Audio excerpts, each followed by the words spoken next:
আসসালামু আলাইকুম প্রিয় বন্ধুরা, কেমন আছেন আপনারা? সবাই নিশ্চয়ই ভালো আছেন, আশা করি আমিও ভালো আছি।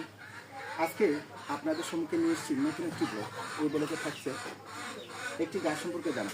আর আমি যে গাছটির পাশে দাঁড়িয়ে আছি, এই গাছটি সবার চেনা। এই গাছটির নাম হচ্ছে তেজপাতা। সম্মানিত ভিউয়ার্স, এই গাছের কিছু গুণাগুণ রয়েছে এবং এর অপকারিতা রয়েছে। এর গুণাগুণগুলো হচ্ছে তেজপাতা সেবন করলে হজম শক্তি বৃদ্ধি হয়। তেজপাতা সেবন করলে যাদের ডায়াবেটিসের সমস্যা আছে, ডায়াবেটিস নিয়ন্ত্রণ থাকে। তেজপাতা সেবন করলে মানসিক যন্ত্রণা থেকে মুক্তি পাওয়া যায় এবং এটির অপকারিতা আছে। বেশি যদি আমরা সেবন করি তাহলে ঘুম ঘুম ভাব আসে এবং শ্বাস প্রশ্বাস কমে যেতে পারে। তাই তেজপাতা পুরো সেবন করলে